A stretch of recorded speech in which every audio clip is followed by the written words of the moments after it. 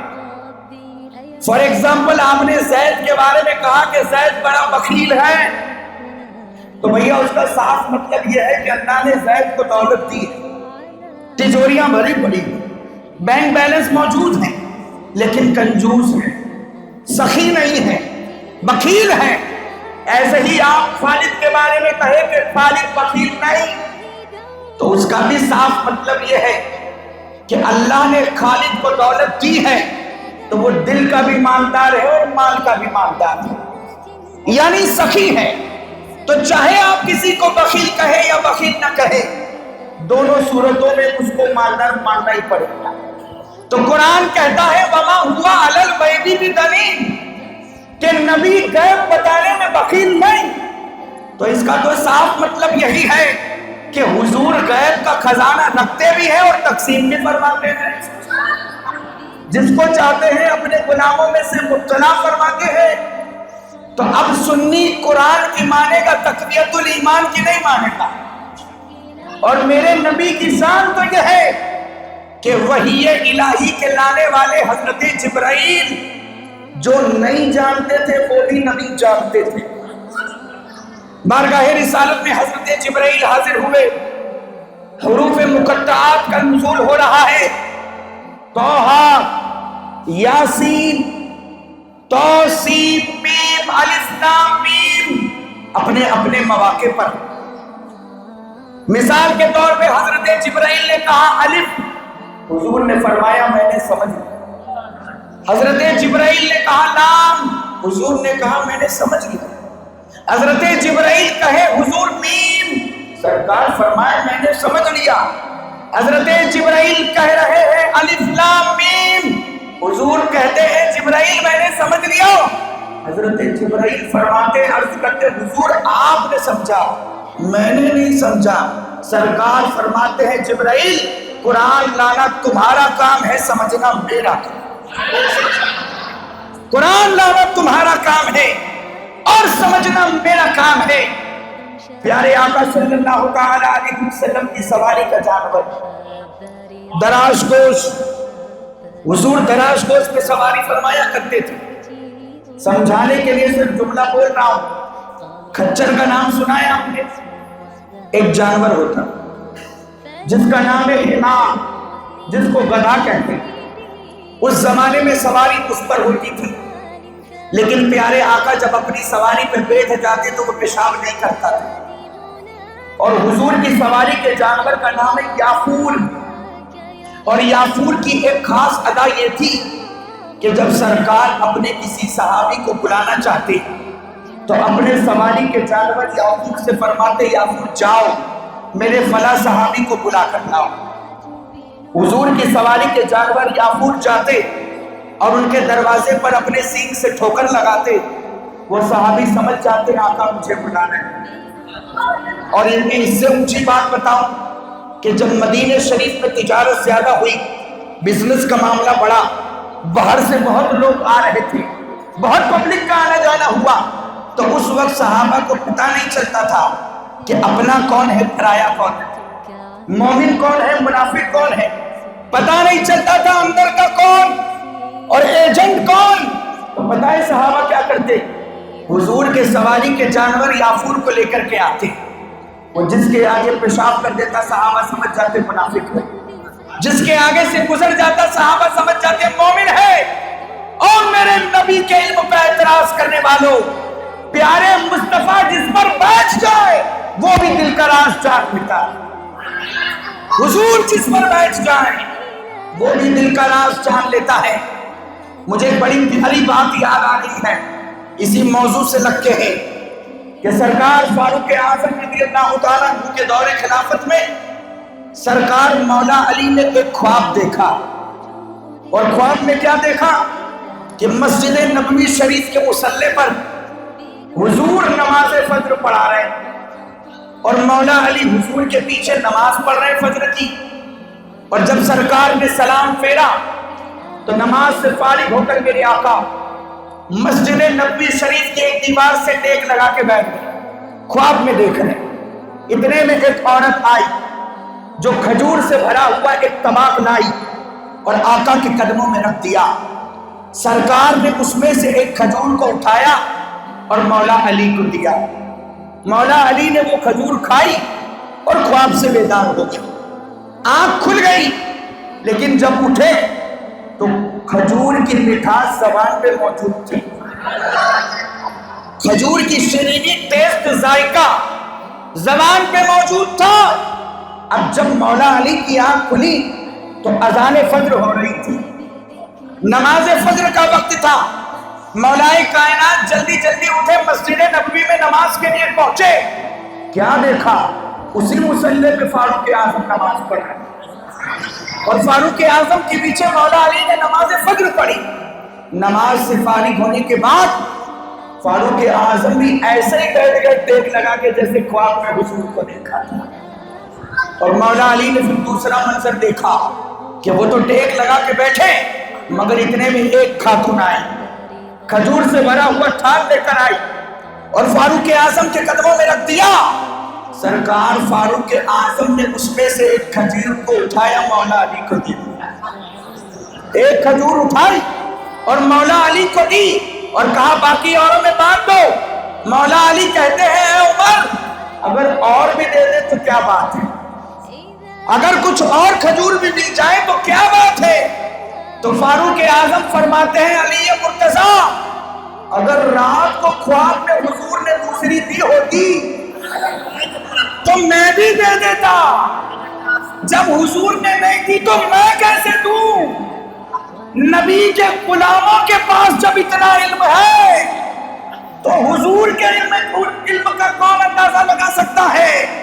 اسی لیے امام احمد رضا نے ساری وہابی نجدی بلا کو کفر کے تابوت میں دفن کر کے اور اس پر آخری کھیر ٹوک کر یہ لکھ کے قلم توڑ دیا کہ یا رسول اللہ اور کوئی غائب کیا، تم سے رہا ہو بنا جب نہ خدا ہی چھپا تم پہ کرے. اور اب ایک پیغام لے لیجیے آخر میں. الحمدللہ اس سال حضور کا 15واں میلاد منا رہے ہیں. سنی میلاد روز مناتا ہے جب وہ نماز پڑھتا ہے میلاد ہی مناتا ہے، تو ہم تو 5 ٹائم میلاد منانے والے لوگ ہیں۔ مگر ایک بات یاد رکھیے گا، جس کے دل میں حرام کی محبت ہوگی اس کے دل میں حضور کی محبت پیدا نہیں ہو سکتی۔ مکہ شریف کی سرزمین پر ایک نوجوان ہے جس کا نام ہے فضالہ۔ فضالہ کے نیچر میں بڑی خوش مزاجی ہے، فضالہ کے بیہیو میں بڑا ہنسی مذاق ہے۔ فضالہ کے دل میں ایک دن خیال آیا کہ میں مسلمانوں کے نبی حضرت محمد عربی صلی اللہ علیہ وسلم کو قتل کر دوں وہاں سے۔ خیال آیا فضالہ کے دل میں کہ مسلمانوں کے نبی کو میں شہید کروں۔ جب سے فضالہ نے یہ پروگرام بنایا، وہ اپنے کمر میں خنجر باندھ کے گھوما کرتی تھی کہ موقع ملے اور میں ان کو معاذ اللہ قتل کروں۔ فضالہ کا روٹین یہ تھا کہ فضالہ روزانہ خانہ کعبہ کا طواف کرنے جاتے تھے، لیکن ان کی یہ عادت تھی کہ مکے کی ایک جوان لڑکی سے ان کا دل لگ گیا تھا، اس سے ریلیشن تعلق ہو گیا تھا، اس کے ساتھ ان کو شادی کرنی تھی۔ تو فضالہ کی عادت یہ تھی کہ جب بھی وہ طواف کے لیے جاتے تو پہلے لڑکی کے گھر جاتے، اس سے ہنسی مذاق کرتے، اس کو ستاتے، دل لگی کرتے، پھر طواف کرنے جاتے، اور طواف سے فارغ ہو کے جب واپس آتے تو پھر سے لڑکی کے گھر آتے، پھر اس سے دل لگی کرتے، اس کے بعد اپنے گھر جاتے۔ یعنی فضالہ طواف سے پہلے بھی لڑکی کے یہاں آتے اور طواف کے بعد بھی لڑکی کے یہاں آتے، یہ ان کی عادت تھی۔ ایک دن فضالہ فجر کے وقت کمر میں خنجر باندھ کے چلے طواف کر۔ اس دور میں غیر مسلم بھی طواف کرتے تھے۔ فضالہ اپنے معمول کے مطابق پہلے لڑکی کے گھر آئے، اس سے ہنسی مذاق کی، دل لگی کی، پھر طواف کرنے گئے۔ آج فضالہ جب طواف کرنے پہنچے تو منظر یہ دیکھا کہ پیارے مصطفیٰ بھی طواف کرنے گئے، حضور بھی طواف کر رہے ہیں۔ فضالہ سرکار کے ساتھ ساتھ طواف کرنے لگے اور دل میں سوچ رہے ہیں کہ موقع ملے تو یہی اپنا کام کریں، موقع کے انتظار میں ہے کہ معاذ اللہ یہی میں ان کا قتل کر دوں۔ ابھی دل میں سوچ رہے ہیں، موقع ڈھونڈ رہے ہیں کہ اتنے میں حضور نے فرمایا فضالہ کیا ہوا؟ فضالہ کیا ہوا؟ فضالہ نے کہا نہیں کچھ نہیں ہوا۔ تو آقا فرماتے ہیں تو تو یہ منصوبہ بنا کے گھومتا ہے نا کہ مجھے قتل کر دے۔ بھائی ان کے دل سے ان کی بات کیسے چھپی رہ سکتی تھی؟ تو یہ منصوبہ بنا کے گھوم رہا ہے نا کہ مجھے قتل کر دے۔ تو فضالہ نے کہا نہیں تو حضور نے فرمایا کیا نہیں؟ اسی لیے تو کمر میں خنجر باندھ کے آیا۔ اب فضالہ حیران کہ یہ تو میرے دل کی بات بھی جانتے ہیں، میرے کمر کا خنجر بھی جانتے ہیں۔ فضالہ تو سرنڈر ہو گئے۔ اس کے بعد پیارے مصطفیٰ نے فضالہ کے سینے پہ اپنا ہاتھ مارا اور ارشاد فرمایا فضالہ ایسا مت سوچ، بس حضور کا ہاتھ لگنا تھا کہ دل کی دنیا بدل گئی، کینہ نکل گیا، دل مدینہ ہو گیا، حضور کا عشق پیدا ہو گیا۔ اور فضالہ نے کہا بس آقا آپ مجھے کلمہ پڑھائیے، اپنا غلام بنائیے۔ حضور نے ان کو کلمہ پڑھا، اپنے غلاموں میں شامل کیا۔ حضرت فضالہ صحابی ہو گئے اور ایمان لانے کے بعد حضرت فضالہ نے کہا سرکار میری ایک تمنا ہے کہ ایمان لانے کے بعد پہلا طواف میں آپ کے ساتھ کرنا چاہتا ہوں، ایمان لانے کے بعد پہلا طواف میں آپ کے ساتھ کرنا چاہتا ہوں، کیا اجازت ہے؟ تو سرکار تو رحمت للعالمین ہے، سرکار نے ان کو اپنے ساتھ لیا اور طواف شروع ہوا۔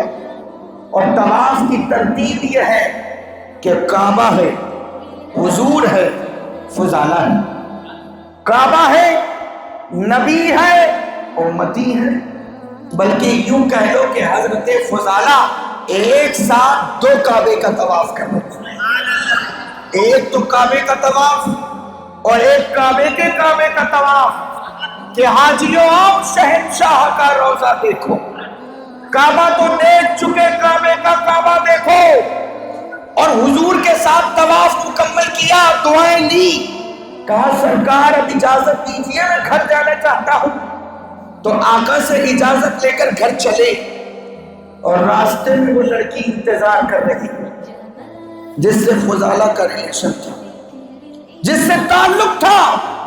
لڑکی کو معلوم ہے کہ فضالہ آتے ہوئے بھی آتا ہے اور جاتے ہوئے بھی آتا ہے، تو لڑکی دروازے پہ کھڑی کھڑی انتظار کر رہی ہے، اور حضرت فضالہ اس لڑکی کے گھر کی گلی سے نظریں نیچی کر کے نکل رہے ہیں۔